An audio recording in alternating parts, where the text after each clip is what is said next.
a sua rádio que emana paz aqui de Natal para todo o planeta Terra.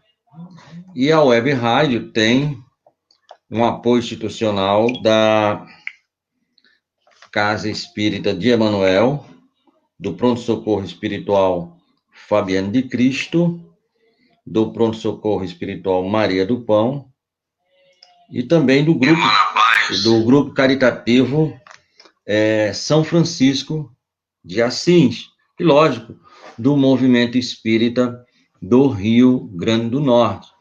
E nós estamos iniciando o nosso programa da noite de hoje, com muita paz e muita harmonia. Quem quiser participar do nosso programa pode fazê-lo pelo WhatsApp 984 988 17 5598 ou então pelo próprio Facebook, que você pode também entrar e participar conosco do nosso programa Estação da Luz. E nós vamos iniciar esse programa na noite de hoje com uma mensagem que está inserida no livro Caminho Espírita, a Jornada do Bom Combate, por Espíritos Diversos. É uma mensagem que vem do nosso irmão Emanuel, pela psicografia abençoada de Francisco Cândido Xavier, o nosso querido Francisco de Paula Cândido, na hora do desânimo. E Emanuel começa assim: desânimo em ação espírita cristã é francamente injustificável. Vejamos alguns apontamentos suscetíveis de confirmarmos a assertiva. Se formos enganados na expectativa honesta em torno de pessoas e acontecimentos, desânimo não indicará o propósito de afabilidade, condição incompatível com qualquer espírito em evolução. Se incorremos em falta e caímos em desalento, isso mostraria que andávamos sustentando juízos excessivamente benévolos acerca de nós mesmos, quando sabemos que, por agora, somos simples aprendizes na escola da experiência.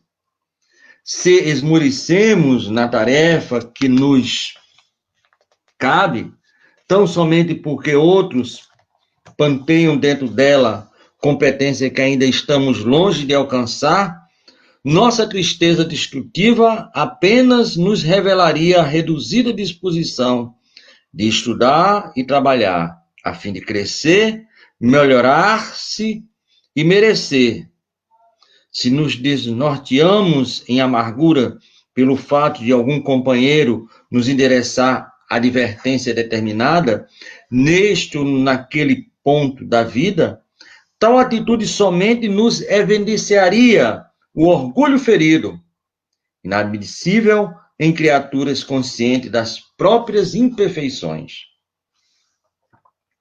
Se entrarmos em descontentamento porque entes amados estejam tardando em adquirir as virtudes que lhes desejamos, certamente estamos provisoriamente esquecidos que também nos estacionamos no passado em longos trechos de incompreensão e rebeldia.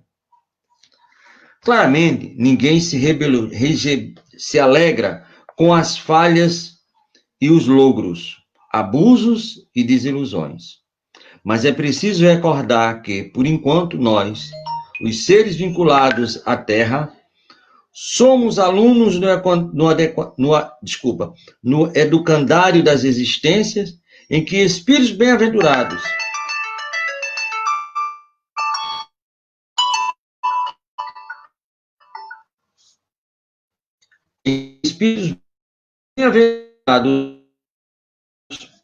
e muitos ainda encaminhados, encontramos desafios na vida e do universo, perseverante do esforço de aprendizagem.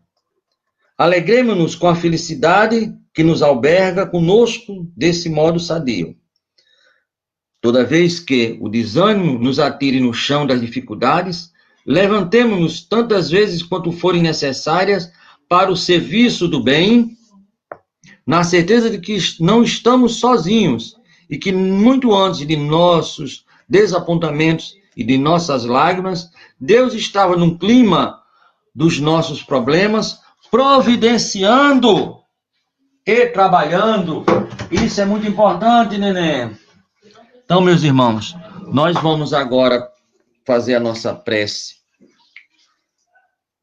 de abertura, rogando ao Pai amantíssimo que possamos nos vincular ao alto, verificando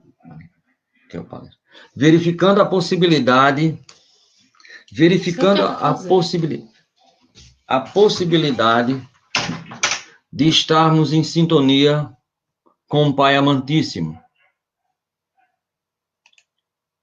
Lógico que, evidentemente, que o rogativo da prece é um lenitivo. Quantos não têm a capacidade de poder orar ao Pai, de falar com o Pai,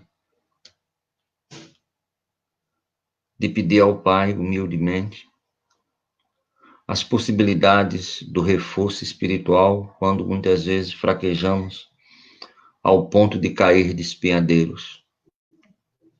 Mas com a prece nós nos elevamos, nós conseguimos de fato e de direito,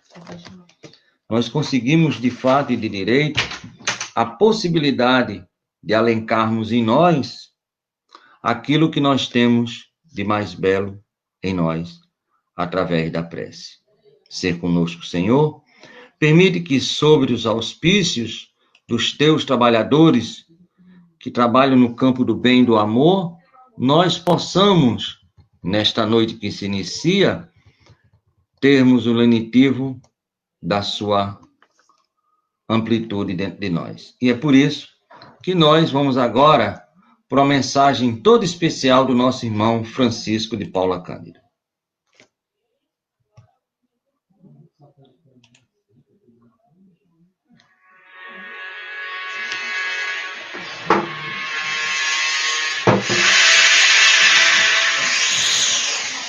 Ai, sempre alguém te disse, alma querida e boa, que os espíritos nobres nunca se valem de pessoa claramente imperfeita em tarefas de amor à humanidade.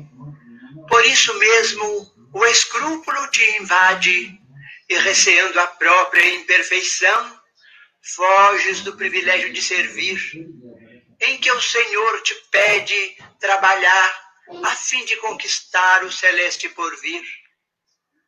Reflitamos, no entanto, entre simples lições da natureza, a semente germina em lauréis de esperança, muita vez sob a lama, ascorosa e indefesa.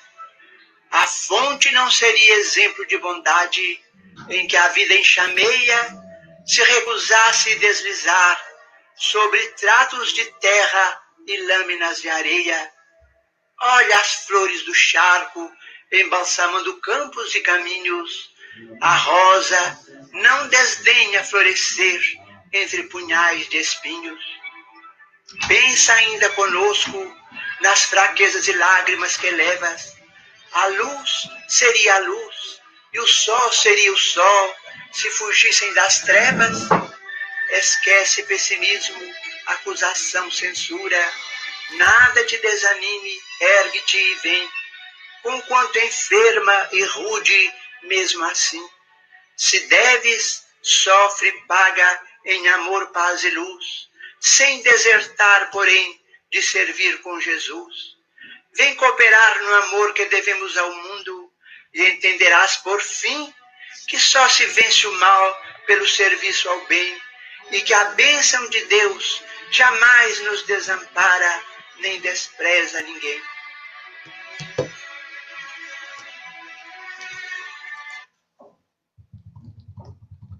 Então, depois dessa mensagem belíssima do nosso querido Francisco de Paula Cândido, nós voltamos, depois da prece, agora para a leitura do Evangelho. O Evangelho segundo o Espiritismo, no seu capítulo 18, muitos os chamados e poucos os escolhidos, a porta estreita. O item 3.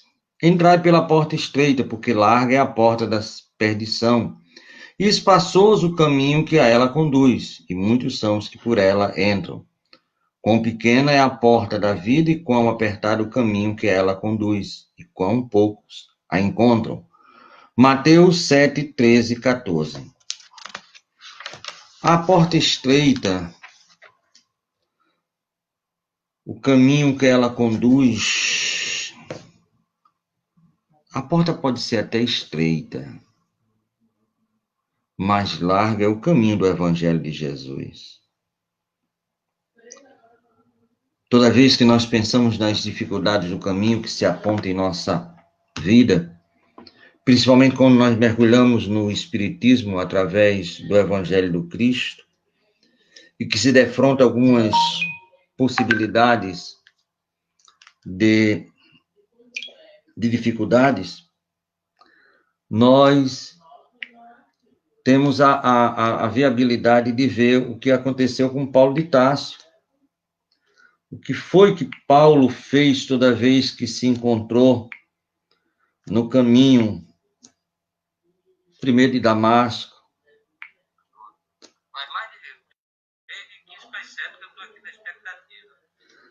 No caminho de Damasco, vivenciando essa possibilidade de encontrar Jesus. Eu creio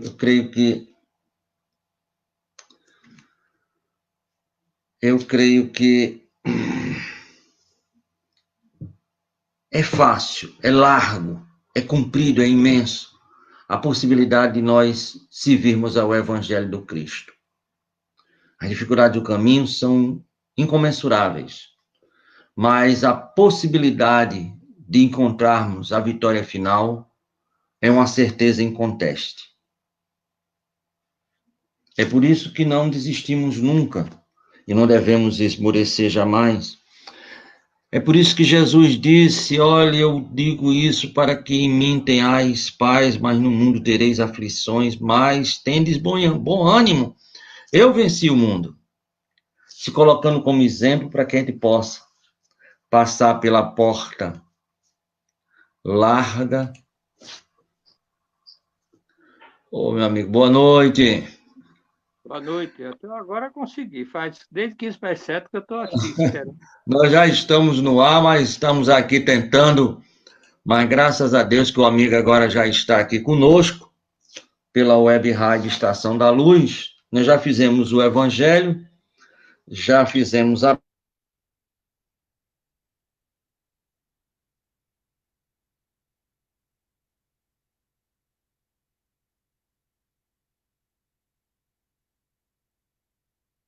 prece, e aí vai o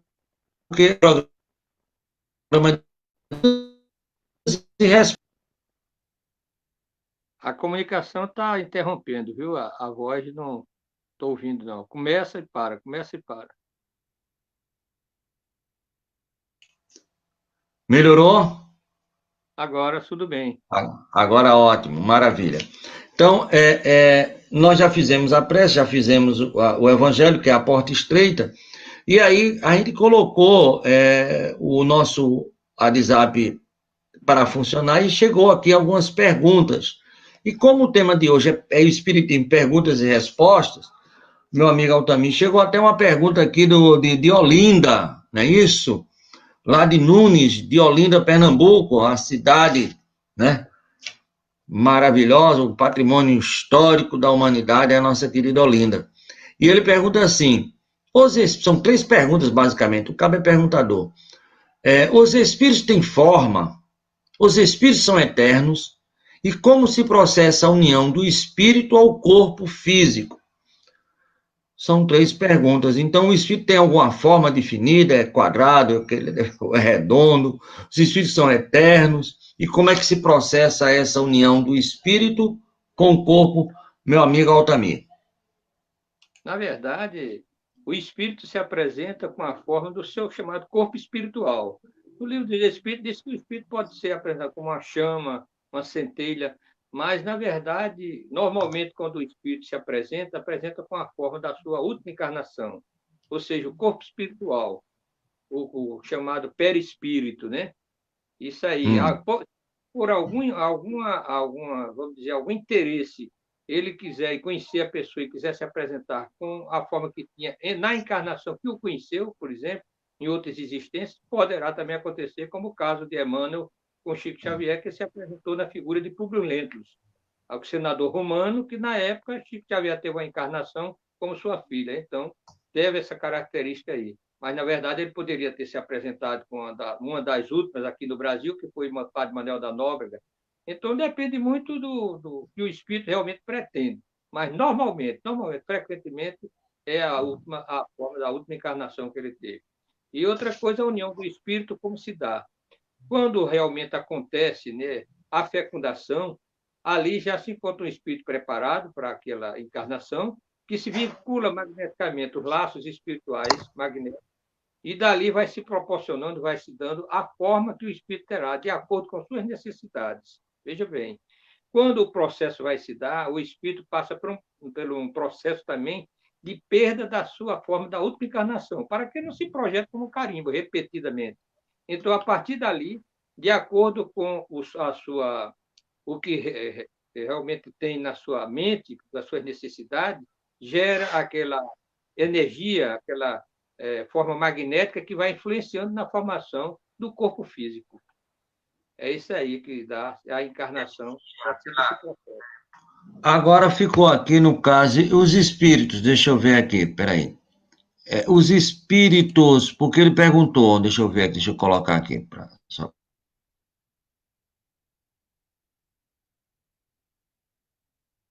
aprender. Os espíritos, eles são eternos? Sim. Foi uma pergunta também do Nunes, lá de Olinda. Claro, todos nós fomos criados como espíritos, tivemos começo, mas não teremos fim, que o processo é exatamente para que nós nos aperfeiçoemos, e esse processo é indefinido, vamos dizer. Vai chegar um dia que o espírito tome um ponto máximo de perfeição, mas a vida continua, porque nesse processo de evolução espiritual, realmente Deus nos criou não para ser depois, por exemplo, destruído, como muitos imaginam, materialistas, de que após a morte do corpo físico não resta nada. Então, o espírito, se realmente eles ainda tivessem essa concepção a respeito do espírito, que não tem, seria simplesmente uma energia que se acabaria, porque, na verdade, não é. E nós comprovamos constantemente, através da própria mediunidade em si, e outros estudos e pesquisas, né, que comprovam, através de reencarnações de espíritos que continuam a vida reencarnando até se aperfeiçoarem. Certo. Você falou que o espírito normalmente se apresenta com a vestimenta que ele tinha na última encarnação, como no caso de Emmanuel. Mas nós sabemos de casos relatados por médicos, inclusive em alguns livros, em que espíritos humanos, quer dizer, espíritos humanos, né, vamos dizer assim, se apresentam em forma de animais, em formas de índios, de pretos velhos, enfim, de diversas possibilidades. A que se deve isso, de fato e de direito? É apenas para chamar atenção ou para fixar mais a possibilidade da crença naquela pessoa em que ele está se fazendo presente? Na verdade, nós sabemos que o perispírito tem essa propriedade também, né? Ele toma a forma do que a mente realmente condiciona. Então, alguns espíritos, até mesmo para meterem medo, vamos dizer, eles podem dar uma forma perispiritual de um animal, apresentar-se, ou mesmo de um ser um pouco terrível, vamos dizer, para causar medo, mas a forma realmente dele é a forma que tinha na sua última encarnação, de acordo com as necessidades. Pode também o espírito apresentar-se, como nós dissemos, em outras encarnações, com a forma que ele teve em outras encarnações, se isso realmente for de sua vontade, por algum interesse, alguma coisa, como nós citamos o caso de Emmanuel, né? Muito bem. Nós temos aqui uma pergunta de Júnior, são, na verdade, duas perguntas do Júnior de Parnamirim. Ele pergunta assim: qual o objetivo dos desencarnes coletivos? Para falar em desencarne coletivo, nós estamos agora nessa pandemia que, de uma forma ou de outra, não é um desencarne coletivo assim de uma vez só, mas já temos quase hoje 400 mil pessoas que desencarnaram devido ao Covid. Qual é o objetivo da providência nesses desastres coletivos ou sequenciados? Normalmente acontece o que nós chamamos de resgate também coletivo. Acontece o seguinte: muitos espíritos que no passado agiram em grupos, né, eles se comprometeram de maneira que algumas vezes reencarnam para repararem a falta e para resgatarem os débitos, e então é quando acontecem situações da chamada morte coletiva.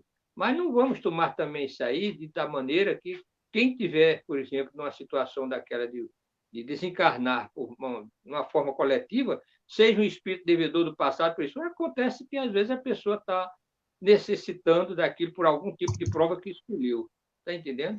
Então ele pode realmente desencarnar junto de grupos aos quais ele não pertencia. Não há uma regra geral de que tenham sido pessoas que agiram em grupos, mas normalmente, quando acontecem essas tragédias, está associada à relação do passado. No livro, por exemplo, no livro de Humberto de Campos, tem um deles, que eu não me lembro nem o livro qual era, que ele faz referência, inclusive citando, é um livro que ele cita a respeito daquela desencarnação coletiva, daquele circo lá em Niterói, em 1961, se eu não me engano. Então, faz referência ao passado nas Gálias, quando grupos de romanos, aquele pessoal, botou os cristãos para fazer um espetáculo. Então, tocaram fogo numa espécie de circo, com animais e tudo, e aqueles cristãos foram pisoteados e queimados. O tempo passou, mas a justiça divina se cumpre, porque está na consciência de quem é a necessidade de resgatar. E reencarnaram aqui no Rio de Janeiro, ali em Niterói, e num momento em que alguém jogou uma ponta de cigarro, ou de propósito, não sei, não sabemos bem, aconteceu o incêndio e morreram várias pessoas pisoteadas e queimadas, tal qual aconteceu nas Galhas na década, eu acho que foi 70, se eu não me engano. Muito bem, nós temos aqui uma outra pergunta, e esse fato do circo de Niterói foi muito importante, está lá no livro, eu esqueço também o nome, mas é justamente isso, os caras fizeram... Está falhando, o microfone está... Voltou? Então. Tá, agora voltou, certo. Pronto. É a lei de retorno. Não adianta a gente fugir, que mais cedo ou mais tarde a gente vai ter que se encontrar com o nosso passado para alencar o futuro. Seria mais ou menos isso, não é isso, meu querido? Agora, como dissemos, não quer dizer que, acontecendo uma morte coletiva, uma questão de morte coletiva, todos que estejam ali tenham inserido, não. Pode acontecer que a pessoa tenha necessidade da desencarnação naquele período e por algum outro comprometimento também de forma violenta, e aproveitou aquela mesma situação, foi atraído magneticamente para aquele momento que iria acontecer, sem ter relação com aqueles que estão desencarnando. Pode acontecer também. Muito bem. Nós temos aqui uma outra pergunta do Júnior, que eu falei que era duas, e ele pergunta sobre qual... não, isso aqui eu já botei. Jesus, tá aqui. Que se deve entender por fluido cósmico universal? Qual é o entendimento que ele tem do fluido? O fluido cósmico universal é o fluido, como o nome já diz, universal. Dele se originam os demais fluidos que nós conhecemos, como o fluido vital, né? O fluido elétrico, magnético. Então, tudo isso aí nada mais é do que uma modificação desse fluido universal. Tudo originou-se, mesmo em termos de matéria, porque nós sabemos que a energia se comporta também como energia, como matéria também, né? Dependendo da situação. Então, aquele fluido toma características diferenciadas de acordo com a necessidade. Por exemplo, um fluido universal ele pode passar por certas transformações e materializar-se. Uma mesa que nós temos que é um objeto sólido, mas na essência mesmo de tudo foi originado mudança na propriedade do fluido universal.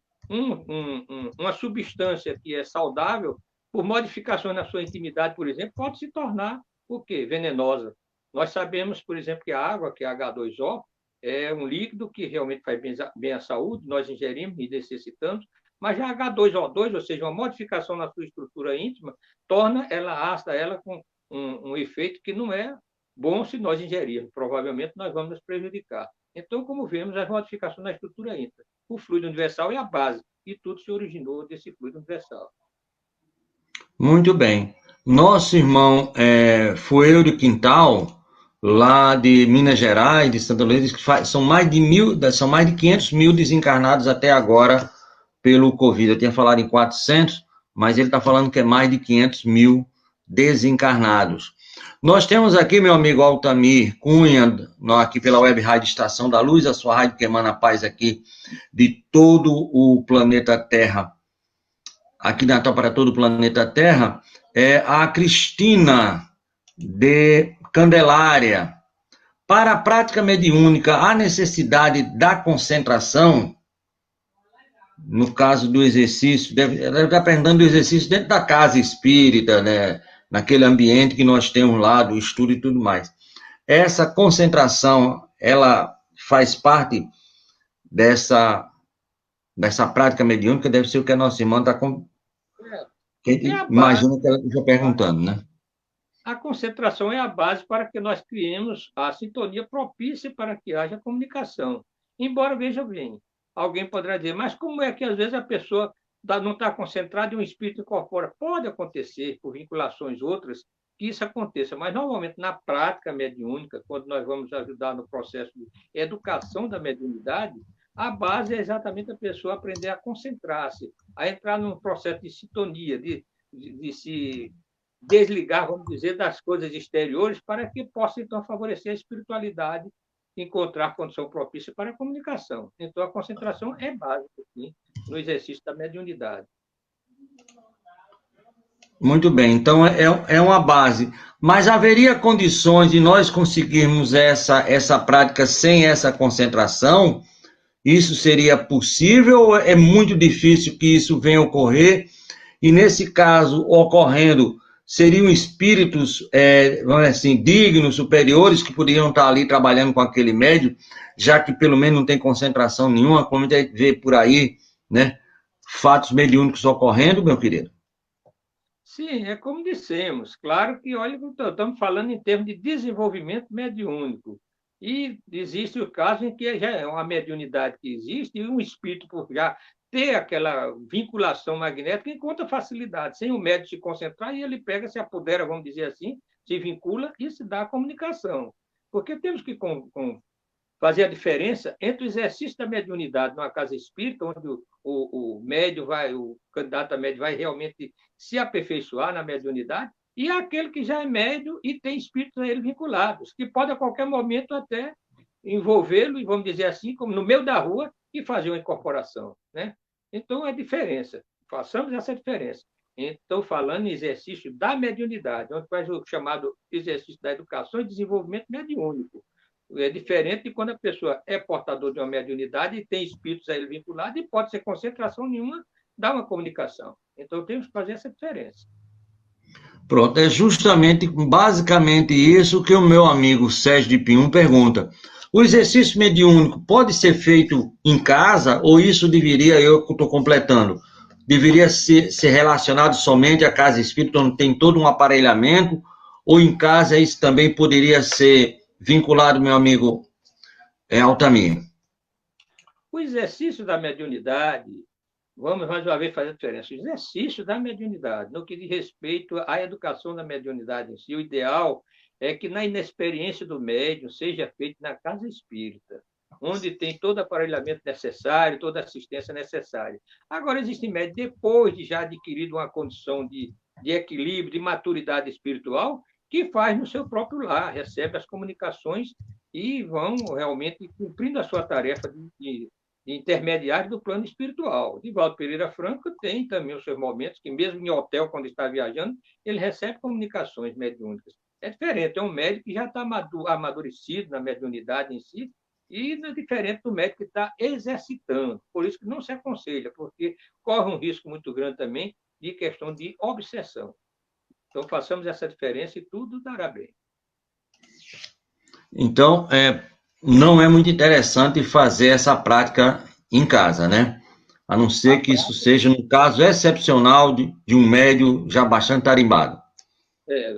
Do aprendiz em si. O ideal é que se faça na casa espírita.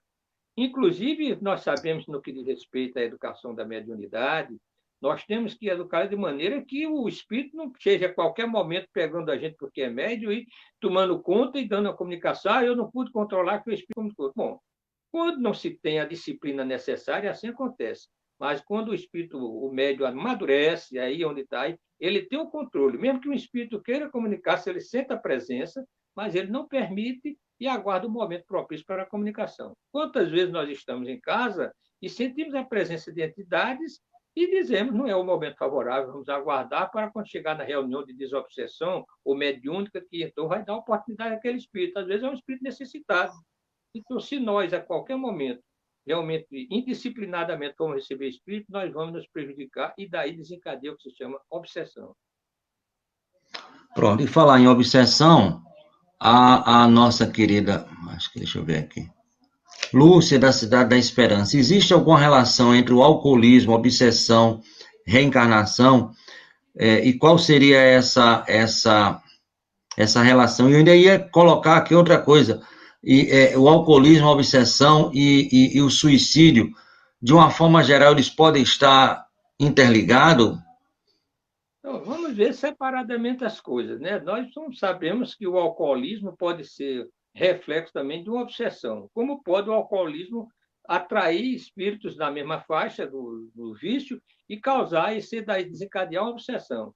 Acontece também da chamada o processo da obsessão ser simplesmente independente de qualquer vício assim desse que nós conhecemos como tabagismo, como alcoolismo, e ser o vício simplesmente do nosso pensamento, a maneira de pensar, a maneira que vibramos, nossos sentimentos, que atraem espíritos na mesma faixa.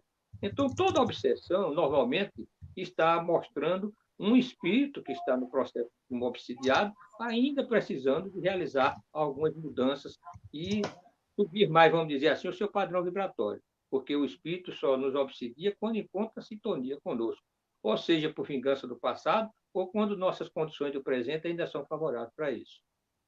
E a questão da reencarnação, a reencarnação independe da questão de obsessão, de alcoolismo, agora pode, por exemplo, um alcoólatra, pessoa que realmente se deixou martirizar pelo álcool e que degradou seu organismo, numa próxima encarnação ele vive com deficiências em determinados órgãos, porque vai ser o reflexo do que realmente ele causou na reencarnação anterior. Por exemplo, alguém que macerou muito no álcool, que não teve no corpo físico presente, na presença encarnação, noutra, ele tem predisposição, por exemplo, para sofrer, para ter problema no fígado, né? E até mesmo, independente dele novamente ser alcoólatra, ele tem um problema.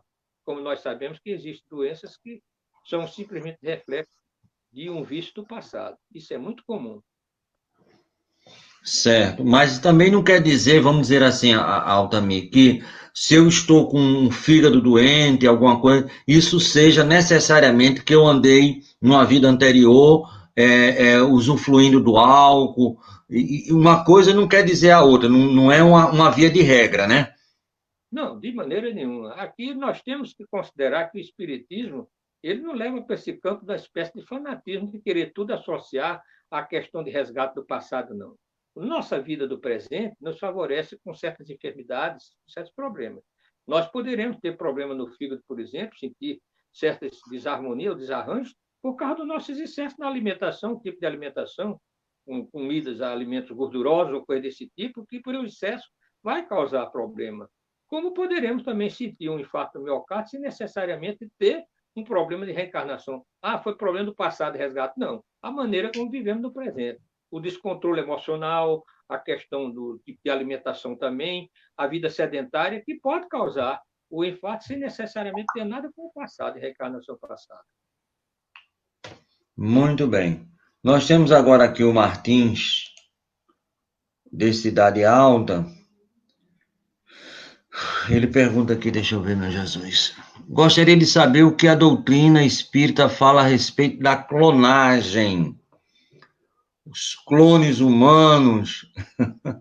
Como é que normalmente a ciência espírita se coloca? Porque Kardec não falou verdadeiramente nessa possibilidade, que isso é uma coisa nova, né? Agora do final do século passado para o início desse. Mas o que é que o espiritismo diz em relação à clonagem de seres humanos? Mas essa clonagem, essa história de clonagem é muito complexa, não resta dúvida. Mas, de todo jeito, é a ciência progredindo. de maneira que, mesmo o exemplo da clonagem em si, para seres como nós tivemos daquela ovelha Dolly, né? E isso aí nós, hoje também existe na cura de determinada doença de pegar o núcleo, vamos dizer assim, da célula e fazer exatamente com que possa recompor determinados órgãos que estavam em deficiência ou com certo problema, vamos dizer assim.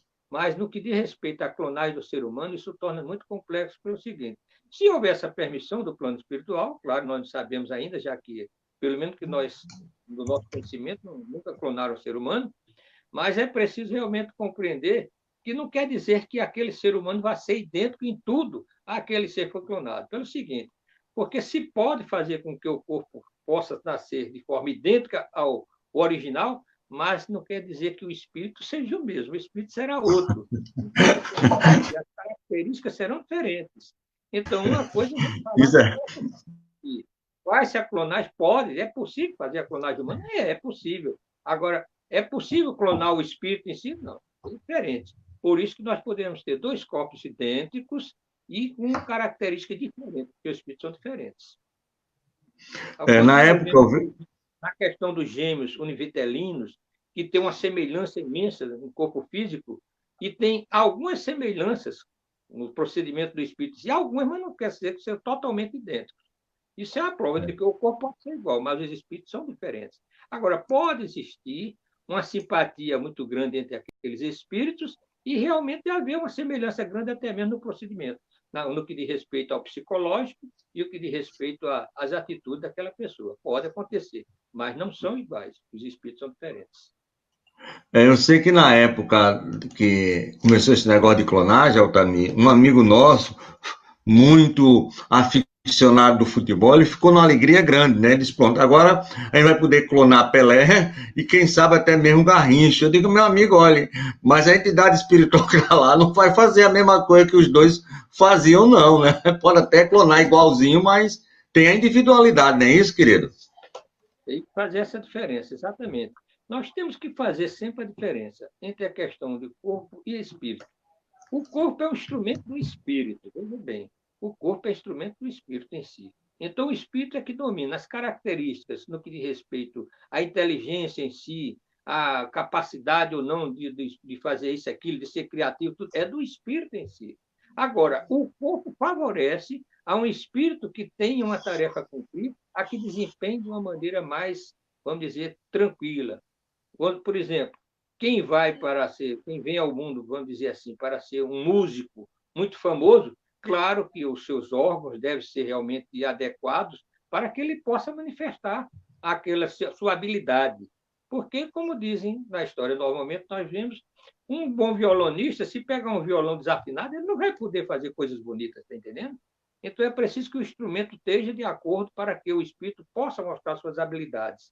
Um espírito muito inteligente, algumas vezes, de acordo com o desempenho que ele faça, ele pode vir de maneira a resgatar seus débitos num corpo limitado, onde ele continua sendo inteligente, mas não pode dar, vamos dizer assim, a vazão à sua inteligência.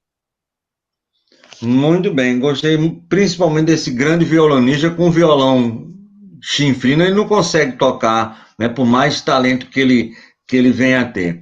Então, nós temos aqui, o Sérgio de Pium volta a perguntar. Ele pergunta aqui, deixa eu botar aqui. Qual é a visão espírita em relação à síndrome de Down? Né?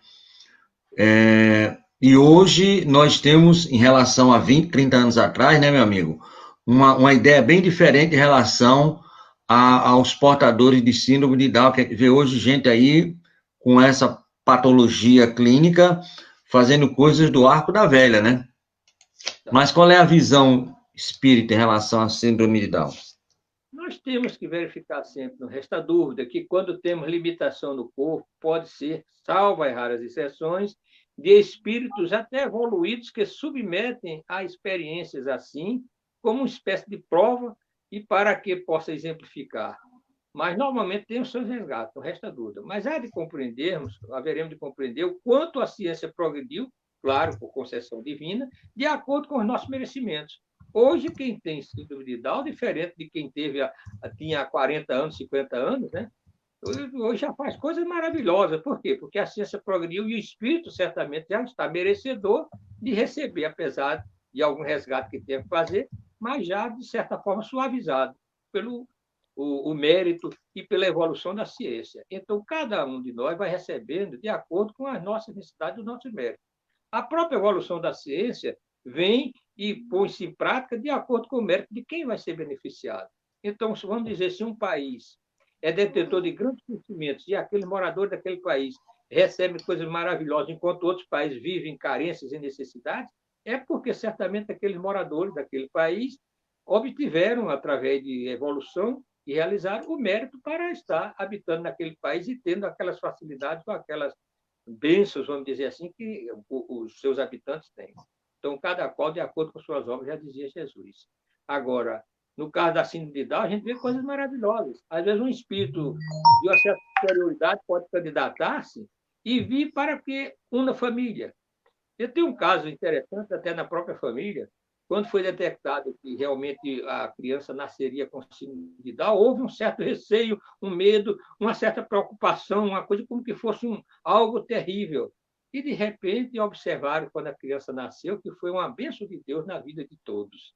Essa criança conseguiu criar uma situação tão assim favorável, de felicidade e paz no lar, e hoje a gente observa quantas pessoas são felizes porque nasceu aquela criança. A maneira inteligente, apesar de ter esse problema, mas a inteligência, a simpatia, a graciosidade fez com que a família esquecesse daquilo, era uma limitação, mas era uma bênção na vida de todos eles. Então, a gente tem que compreender que Deus faz maravilhas. É aquela história que o povo costuma dizer, né? Deus escreve certo por linhas tortas, né? E bem direitinho, bem direitinho.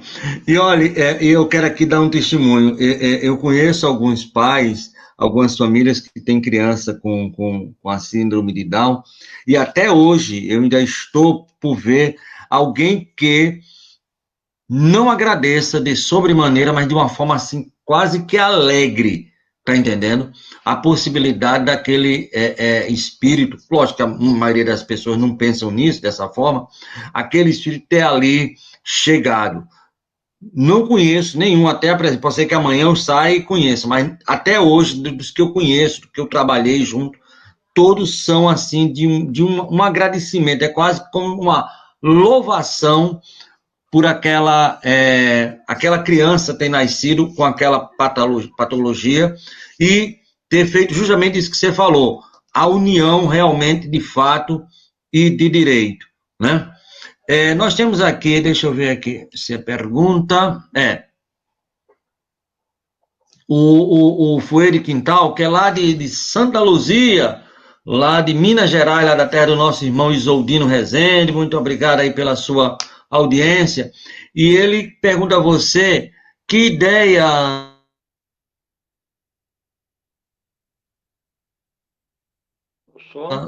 nós espíritos, o juízo final. Qual é a ideia que se tem do juízo final?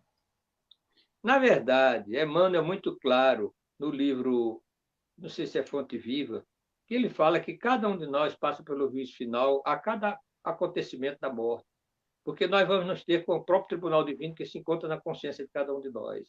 É por engano das pessoas imaginarem que nós vamos desencarnar, aguardar um dia, não sabe-se quando, para acontecer esse juízo final.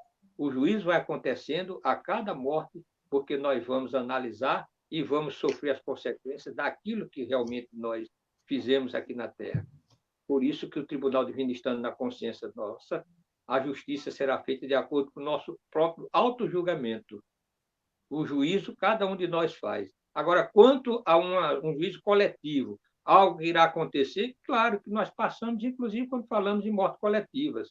Estamos falando, não resta dúvida, da justiça manifestando-se, atendendo à necessidade de várias pessoas. Então, acontecem calamidades, acontece tudo isso, faz parte, é um processo natural, mas que atende às nossas próprias necessidades.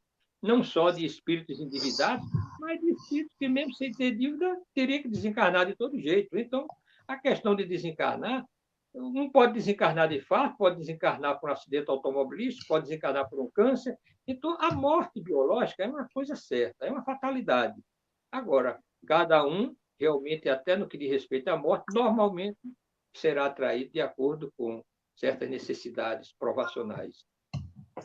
Aproveitando aqui o gancho do nosso irmão Fueuri, quando você falou do juízo final em relação sempre ao final da vida, mas nós poderíamos dizer assim, que a todo dia, todo final de dia, início de dia, nós teremos também uma espécie de um mini juízo final do que nós fizemos naquele dia de bom e de mal, e também não seria também assim, pequenos juízos finais que até o final da vida iria fazer toda aquela coletividade que a nossa consciência vai ou não determinar se é bom ou se é ruim, querido?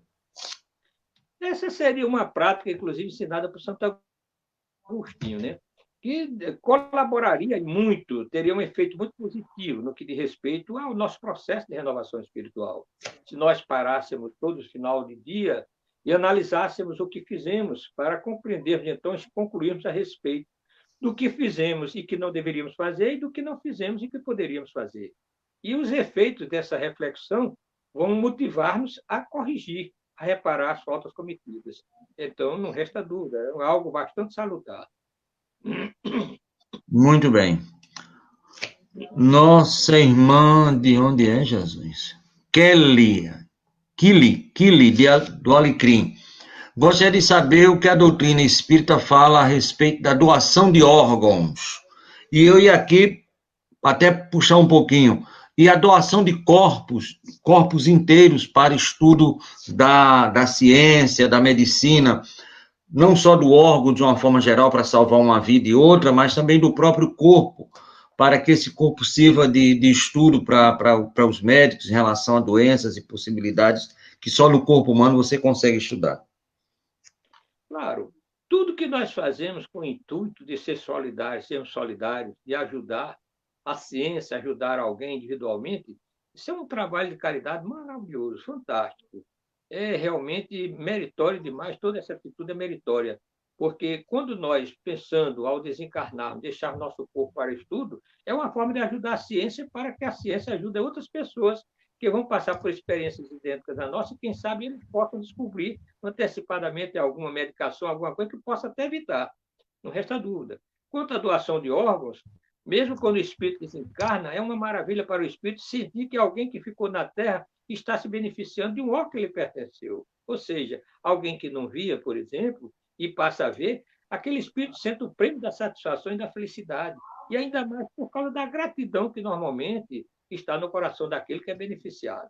Teve casos maravilhosos de exemplo assim, do quanto realmente a gratidão de alguém é fantástica, recebendo as vibrações daquele coração, e uma pessoa que recebeu a doação do coração de uma mãe, chegou, então, no caso em que a filha nova, que ela tinha desencarnado, vitimada do nascimento dessa criança, chorava desesperadamente, ninguém conseguia, pai, tio, tudo não conseguia. Aquela pessoa que recebeu o órgão, simplesmente, quando abraçou, a criança começou a sorrir e a sentir feliz naquele momento. Ou seja, recebendo a vibração tanto da gratidão daquela pessoa que recebeu o órgão, como, quem sabe, ainda as vibrações da mãe, que devia estar ali por perto também. Então, é uma interação muito importante. A doação de órgãos é realmente importante. E com relação à doação de corpos, tem alguns amigos que falam que muitas vezes a ciência humana, a medicina principalmente, ela sofre muito porque não tem a doação de corpos para estudo dos futuros médicos. Isso também seria louvável? Ah, claro, nós falamos no início, nós falamos questão da doação para o estudo da ciência. Isso é bastante louvável, porque nós temos a lembrança, olha, a caridade é muito mais no que diz respeito ao sentimento da pessoa. Veja bem, quando eu tenho um sentimento de fraternidade com alguém que eu desejo ajudar, mesmo na impossibilidade de ajudar, eu já tenho em mim aquele sentimento da caridade. Então, quando alguém, mesmo não fazendo em vida, mas deixando o seu corpo, não pensando egoisticamente de querer apenas ser enterrado e ficar ali, mas pensando que alguém poderá ser beneficiado, a ciência pesquisar e beneficiar, isso aí é uma forma de caridade também. E, com certeza, aquele espírito vai, de certa forma, sentir os reflexos desse trabalho que ele fez. Nós temos agora uma pergunta muito interessante. A Cristina volta a perguntar lá da Candelária, né, uma cadeira cativa nossa aqui. Ela pergunta assim: a epilepsia tem alguma explicação espiritual, como no caso do autismo? Então, são duas patologias que hoje estão bem presentes, né? na vida planetária, que é o autismo e a epilepsia. A Cristiane pergunta, tem alguma explicação a nível espiritual? Isso são débitos passados, são provas? É apenas uma possibilidade de evolução? Como é que se coloca tudo isso aí dentro da visão espírita? A epilepsia pode ser vista de duas situações. Ela pode ser vista também como um problema de alguma lesão que tenha acontecido na presente encarnação. Mesmo nesse caso, não resta dúvida, quando o espírito passa por essa experiência de ficar tendo convulsão como consequência de um trauma qualquer na região do cérebro, de determinada região, ele não deixa de estar resgatando, passando por uma aprovação. Mas tem casos também de epilepsia, e diz André Luiz que, inclusive, isso na maior parte, inclusive, são simplesmente situações causadas por presença de espíritos também. Pode acontecer de espíritos atormentados e atormentando o encarnado que tem débito do passado, quando aproxima-se, cria um desequilíbrio no sistema nervoso que entra em convulsão. Então, aquela pessoa entra naquela crise como de epilepsia, e a prova é que muitas pessoas, ao fazer o tratamento espiritual, ficaram curadas totalmente da chamada epilepsia, que nada mais era do que a presença do espírito. Isso nós já podemos ter o aval do próprio Mestre Jesus, quando aquele pai que trazia um filho atormentado porque sofria desses ataques, caía no fogo, na água, ele procurou os apóstolos e os apóstolos não conseguiram. Ele levou para Jesus, que Jesus mandou, expulsou o espírito. Veja bem, como ali não era propriamente a epilepsia por problema de degeneração no cérebro, mas era um problema de obsessão. Ele expulsou o chamado demônio, entre aspas, o espírito doente, o espírito mau, e se afastou e a criança ficou totalmente curada.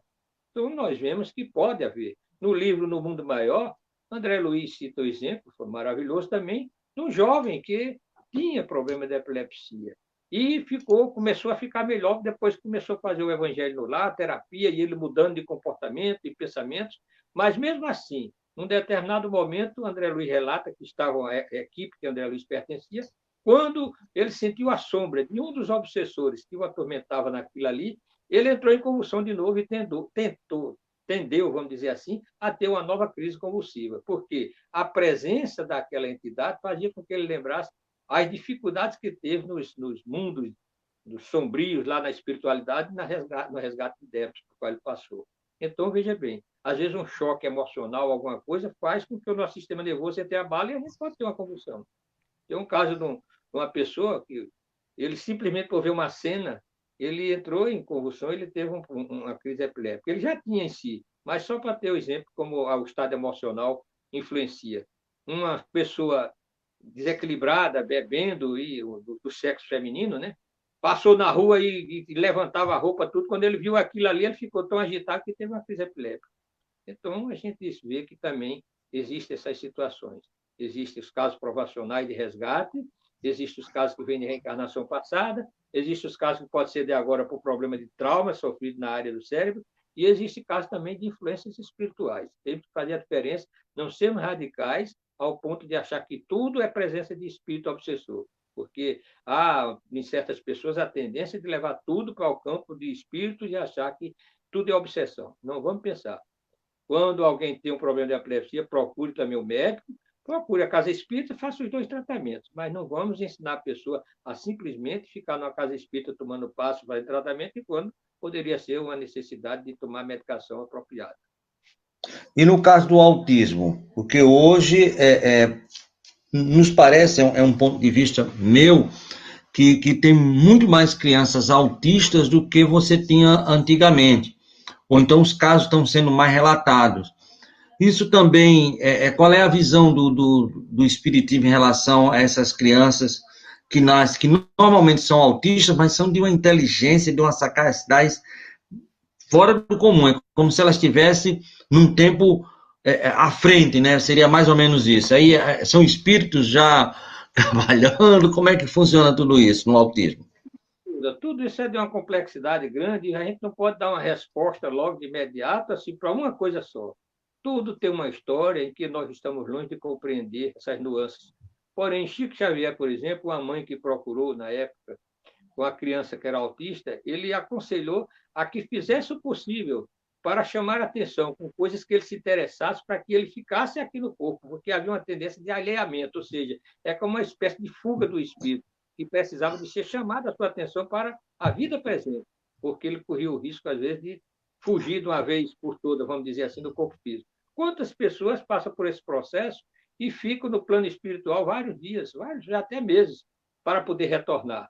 Isso, às vezes, é uma necessidade da inconsciência do espírito de suicidar-se, de fugir da experiência que ele acha dolorosa. E existem outras explicações também, claro, no campo da medicina, que nós temos que acompanhar e respeitar.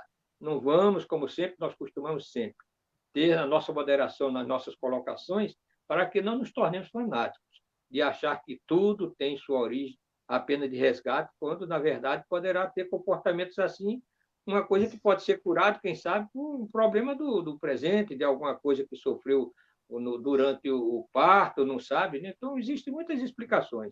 Nós ficamos apenas explicando do lado espiritual, essa que pode acontecer, o espírito de sentir a necessidade de fuga por causa da prova que vai passar. Há um trabalho chamando a atenção da criança para que ela possa realmente. E o adulto, até, quando se conscientiza disso, tem um trabalho praticamente normal. Conheço pessoas maravilhosas, de inteligência fantástica, que elas mesmas dizem que são autistas, mas que levam a vida praticamente normal. Agora, tem aquelas peculiaridades, não gostam muito de ser abraçados, de estarem muito com fanfeio, com essas coisas que as outras pessoas gostam, né? Gostam de se isolar mais do que as outras pessoas, e assim por diante. Maravilha. Nós temos uma pergunta que tem muito a ver com essa questão do espiritual e do material. É da Alain de Pipa. A síndrome do pânico tem alguma causa espiritual ou somente orgânica e psíquica? E uma pessoa em tratamento com a síndrome do pânico pode ser tratada num centro espírita? Isso pode ser tratado num centro espírita? E ele pergunta, é uma causa espiritual ou também pode ser somente uma causa orgânica ou psíquica, a chamada síndrome do pânico? E aí eu gostaria de puxar um pouquinho, e todas essas síndromes que tem aí, o toque, todas essas possibilidades, elas são causas puramente espirituais ou se deve muito também à parte orgânica ou psíquica? Na verdade, veja bem, todos esses problemas estão ligados ao espírito em si. Sem, no entanto, nós, quando falarmos de causas espirituais do espírito em si, não necessariamente de causas espirituais chamadas obsessão.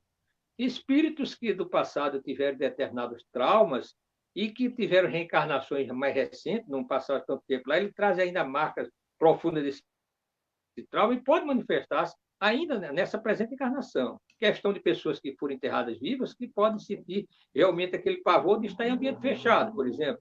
Já foi comprovado isso aí quando fez regressão de memória, né? Nós sabemos muito bem que a questão também do síndrome de pânico pode estar associada à questão apenas do presente. Certos traumas que a pessoa colheu aqui no presente e que simplesmente, quando, por efeito chamado de reflexo condicionado, quando vê algo que realmente lembra aquele acontecido, lá inconscientemente vem a manifestação do medo e a pessoa entra em pavor, pavorosa, vamos dizer assim. Então, há essa diferença. E pode acontecer de que obsessores também possam causar esse tipo de influência, pode acontecer. Feito um tratamento espiritual, a pessoa pode até se curar, mas sempre aconselhável, como dizemos, nestes casos, como há realmente essa bivalência, né, nessa questão de levar tanto para o lado material quanto espiritual, procurar os dois tratamentos. Não vamos nos iludir apenas de seguir, porque alguém disse que era uma obsessão e tinha que ser tratado apenas como obsessão. Façamos o tratamento de desobsessão, mas procuremos o médico, vamos também fazer o tratamento que seja necessário. Há mais possibilidade de êxito. Nós temos aqui mais uma ou duas perguntas, que essa chegou agora. É o Olavo, do bairro Nordeste. Gostaria de saber o que é que a doutrina espírita fala a respeito da homossexualidade. E aí eu creio que deva tratar a homossexualidade tanto na parte homossexual feminina e masculina, né? Que aí a gente engloba todas as possibilidades, apesar de ser um homem que está perguntando, né? Mas aí eu queria que você abrangesse a homossexualidade de uma forma geral, masculina ou feminina. A homossexualidade, ela tem realmente sua complexidade.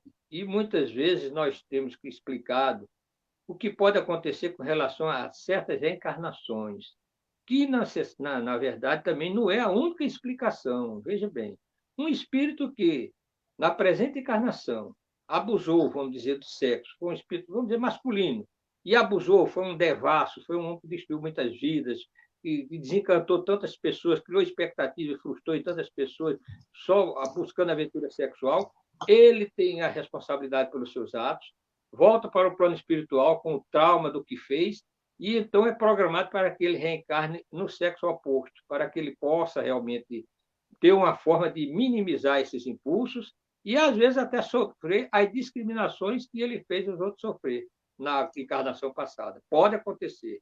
Normalmente, quando acontece essa chamada inversão sexual, que pode ser por imposição para resgate, mas pode ser também por solicitação do espírito para que possa se aprimorar também em outras áreas, por exemplo, porque o espírito reencarnando apenas no sexo masculino ou no sexo feminino, falta a experiência que normalmente ele não teve no sexo oposto. E pode acontecer de ser solicitado. Mas, muitas vezes, quando esses espíritos vêm com essa inversão sexual, ele apresenta as características opostas, ou seja, o homem tem toda a condição de aspecto feminino, a mulher, o aspecto masculino, sem necessariamente, veja bem, sem necessariamente partir para a prática sexual com o sexo, o mesmo sexo. Pode sentir essa vontade, essa sintonia, mas consciente da sua responsabilidade, não fazer. Mas outros podem fazer e fazer com uma certa, como eles colocam também, muitas vezes, com decência, com responsabilidade de ter o seu parceiro, escolher e ficar. Nós respeitamos, sem, no entanto, estarmos aqui incentivando a ninguém ser, nem tampouco querer ser juiz de ninguém. Devemos respeitar todas as pessoas pelas escolhas que fazem. E o homossexual tem se apresentado como pessoas de valores maravilhosos, pessoas inteligentes, pessoas amáveis, pessoas que têm trabalhos maravilhosos. Então, veja bem, se nós colocássemos num canto, como tem pessoas que discriminam, né, que tem aquele preconceito, o homossexual e o heterossexual devasso, desrespeitoso, qual seria o mais prejudicial à humanidade? Então, é uma questão a nós repensarmos. Se pensarmos assim, nós vamos aprender a respeitar as pessoas pelas escolhas que fazem, certo? Então, a homossexualidade tem a explicação da inversão sexual, mas tem outras explicações que a própria medicina e a ciência dá. Questão da criança, quando nasceu, certas influências na criação, na maneira de educar, tem muitas coisas aí que nós não vamos entrar em detalhe porque fugiria ao nosso escopo. Muito bem. Nós estamos aí já pertinho do final do programa, mas nós temos aqui duas perguntas, eu acho que são duas perguntas muito interessantes, certo? E essa pessoa aqui, ela prefere não dar o nome. Então, eu vou botar a pergunta, que é essa daí, e ela depois manda, porque eu perguntei o nome, ela disse assim, prefiro não dar o nome, certo? Mas ela diz assim, sinto medo e desânimo muito grande. Segundo o médico, estou com depressão, estou tomando remédio, estou melhorando, mas o medo me acompanha sempre. Na visão espírita, o que seria a depressão? Na verdade, a visão espírita de depressão é o que normalmente a medicina tem. Existe a questão dos desequilíbrios dos neurotransmissores, né? A questão da serotonina, da dopamina, essa questão que em desarmonia causa esses transtornos, não resta dúvida. Agora, nós sempre dizemos também que a questão espiritual é fundamental em certas situações, porque nós sabemos que existem certas influências espirituais que causam depressão, não resta dúvida. Por quê? A presença de espírito em desequilíbrio vibratório atua no sistema nervoso da pessoa, que pode causar desarmonia na questão da funcionalidade, na questão dos neurotransmissores. E a pessoa tem depressão. Feito um tratamento espiritual, a pessoa fica boa.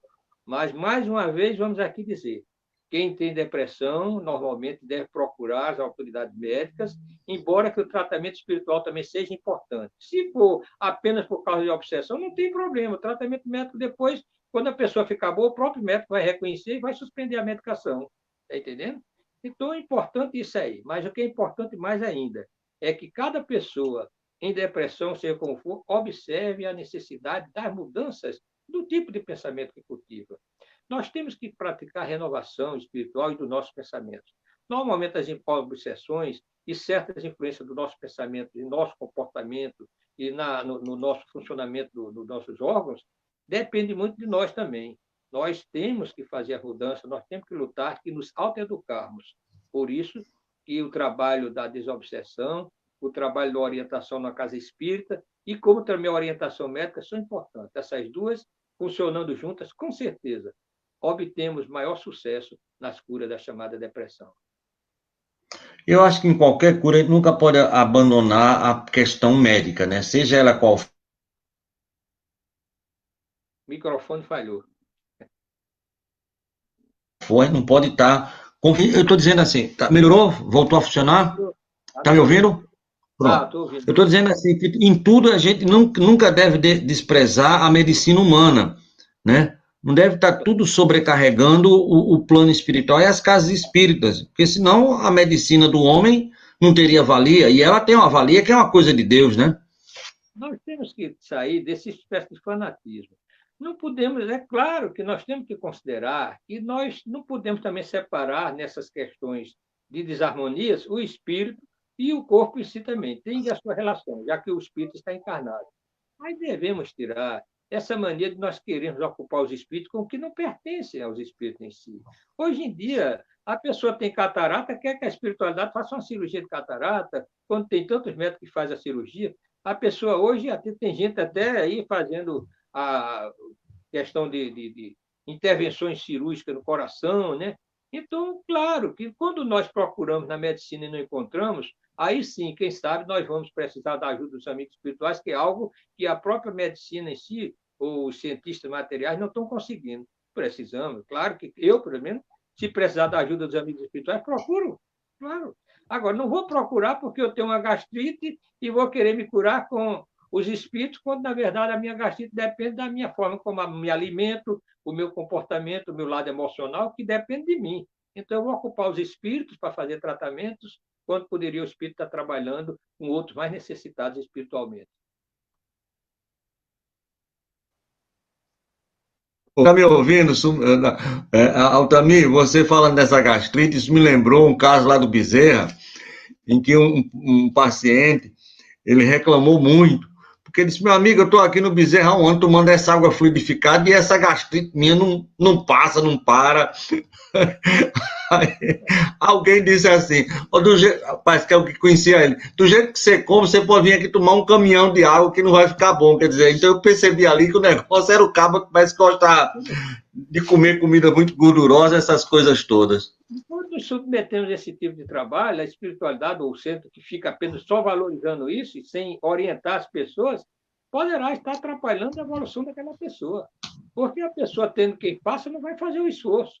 Se orientasse de que a pessoa precisa fazer certas mudanças, aí sim, olha, meu irmão, você tem problema, mas que pode ser corrigido se você mudar de comportamento. Esse ódio que você cultiva, esse vício que você tem na alimentação, essa maneira, e fazer com que a pessoa veja a sua grande responsabilidade e mudar. Aí estaremos colaborando para a evolução da pessoa. Mas quando nós fazemos o que compete à pessoa fazer, nós estamos interferindo na evolução daquela pessoa e seremos responsabilizados, inclusive. Tem pessoa Muito bem. Cateterismo, fazendo isso e aquilo outro. Bom, eu não sei. Tudo, claro que quem tem fé, a fé é importante. Agora, não vamos substituir o médico, no que realmente é do médico, por uma questão pelos espíritos. Muito bem. Essa aqui é a última pergunta, de Júnior de Nova Panamirim. Ele é um perguntador e eu acho que estuda bastante. Ele diz assim, eu estou estudando o Livro dos Espíritos e não consegui entender completamente o que seria letargia e catalepsia. Você poderia me dar maiores informações sobre o assunto? Lá naquela parte em que ele fala da letargia e da catalepsia lá no Livro dos Espíritos. Ele disse que não entendeu muito, estava pedindo uma ajuda a mais. Não, a única diferença que a gente vê no Livro dos Espíritos fazer da questão da letargia tem o mesmo princípio, né? É a mesma causa, vamos dizer assim, só que a letargia ela é mais geral no organismo. E a catalepsia, ela é mais localizada, podendo pegar várias áreas, mas mais localizada. Então, a diferença é mais essa. E uma pode ser natural, como a letargia, e a catalepsia pode ser natural, pode ser também provocada. Ou seja, a questão do envolvimento magnético de certos espíritos pode levar alguém a um estado cataléptico, está entendendo? E ali, então, com a aplicação de fluido no passe, a pessoa pode se recompor, porque há uma dosagem magnética que recompõe, que atende às suas carências, e ela pode se recompor. Já a letargia, muitas vezes é confundido com a morte mesmo, porque ela é geral. Fica só os fluidos funcionando de maneira latente, que quase não se observa. Então, aí é uma forma natural e também, dependendo, claro, do plano espiritual de tudo, que pode a pessoa realmente superar, claro. Mas muita gente tem sido enterrada por causa dessas crises. E quando acorda, Muito bem. o que vai comprovar quando as pessoas vão fazer a mudança lá no túmulo que vão tirar, a pessoa está embocada, ou seja, acordou, mas não teve. Não teve. Nós não temos mais perguntas, meu amigo, mas eu tenho aqui algo a colocar com muito prazer, que é o nosso irmão Isoldino Rezende fez uma cirurgia hoje, foi um sucesso. A sua filha Cléia mandou aí avisar para a gente, está tudo bem. Então, aquelas pessoas que conhecem o nosso querido Isoldino, que teve um problema sério com a Covid-19, mas está com a graça de Deus, né? E com o empenho dos médicos materiais, comprovando o que você falou, tá entendendo? Teve a parte médica, que sem a parte médica não ia adiantar nada, e teve aquele amparo das preces, dos amigos. Então, isso é um exemplo vivo do que você simplesmente descortinou do início até agora, né? Se vai continuar encarnada é uma outra coisa, mas a parte da ciência, a parte espiritual foram feitas e ele está se recuperando plenamente. Isso é muito importante. Meu amigo, eu queria agradecer pela sua vinda mais uma vez no programa e queria ver a possibilidade de a gente sempre estar fazendo, pelo menos uma vez por mês, esse bate-papo, esse tiroteio aqui com você, maravilhoso, que a gente se sente muito feliz. E eu queria convocá-lo para a prece final, pode ser? Pode, nós agradecemos por a oportunidade e também queremos pedir desculpa porque houve um problema aqui que eu cheguei na hora, como disse, 15 minutos antes, eu já estava aqui ligado na sala, mas não sei porque não estava, só aparecia a minha imagem, mas graças a Deus tudo foi resolvido, né? Mas vamos fazer. Mas só, Altamir, nada que um passe não resolva muitas vezes, né, nessas tecnologias. Mas antes da prece, eu só queria pedir um tempozinho a você, que eu quero falar das próximas atrações da Estação da Luz para amanhã e depois. Só um momentinho, certo? Então, nós vamos ter amanhã, meu amigo Altamir, a presença aqui maravilhosa do nosso irmão Quincas Veloso. Ele é lá do Centro Espírita Humildade, Amor e Luz, lá de Monte Carmelo, Minas Gerais. E ele vem falar amanhã, terça-feira, é o último dia do mês de junho, sobre Chico Xavier, um homem chamado amor. Mas por que ele escolheu esse tema? Porque ele é uma pessoa que conheceu e conviveu com Chico Xavier durante muitos anos, né? Então vai ser um programa bem interessante, porque é uma pessoa que teve uma convivência diária com Chico. Na quarta-feira, dia 1º/7, nosso irmão Fábio Dionísio vai falar sobre a medicina da alma. Ele é lá de São Paulo, e já faz tempo, toda quarta-feira ele está aqui com a gente. Na quinta-feira, o nosso irmão Wellison Santos, lá do Grupo Fraternidade Irmã Sheila, lá de Belo Horizonte, vai falar sobre o tema Viúva de Naim. E na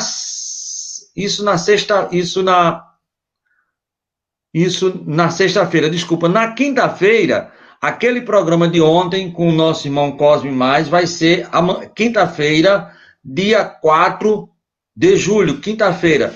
Ontem ia ser o programa com Cosme Mais, mas na hora que faltou energia aqui no bairro, e realmente a internet não funciona sem energia. Então, na quinta-feira, ele vem fazer o programa com a gente sobre a questão 919 do Livro dos Espíritos. E na sexta-feira, o Wellison Santos, lá de Minas Gerais, vem trabalhar aqui com a gente. No sábado, o nosso irmão Wellington, né? Aí não é Wellington, é Wellington, também vai vir falar sobre, lá de Belo Horizonte, né, do Centro Espírita Paulo Apóstolo. Ele vem falar sobre a família Berço da Humanidade. Isso no sábado. E no domingo, nosso irmão Francisco Ferreira Xixi fecha conosco a semana aqui, falando sobre mediunidade nos seus diversos aspectos. E amanhã de manhã, bem cedinho, nosso irmão Décio Soares vai estar aqui com a sua família, lá de São Paulo, fazendo o programa Construindo Pontes para a Eternidade. Ele vai falar sobre a parábola do Bom Samaritano. E eu já quero convidar aqui também que na quarta-feira, às 8 horas da manhã, nosso irmão Alexandre Santos e a sua turma vai estar aqui com o programa Filosofia, Ciência e Moral, falando sobre a vida e a obra do nosso querido Paulo de Tarso. E sexta-feira, Amadeu Ferreira, também às 8 horas da manhã, com o programa Nos Domínios da Mediunidade, nosso irmão Amadeu Ferreira. Então, essa é a nossa programação até domingo, e nós queremos agora pedir ao nosso irmão Altamir Cunha que seja o portador da nossa rogativa ao Mestre Jesus em forma de bálsamo, em forma de bênção e de agradecimento, e agradecendo a todos aqueles que ligaram e a todos aqueles que estão no Facebook curtindo o nosso programa Estação da Luz. Por favor, meu amigo. Antes da prece, eu queria lembrar que já se encontra no YouTube, né, a entrevista que nós demos a respeito do suicídio com a nossa irmã Gisele, lá de São Paulo, está em São Paulo, né? E já se encontra lá no YouTube, foi sobre suicídio, muito interessante, foi muito bem feito também.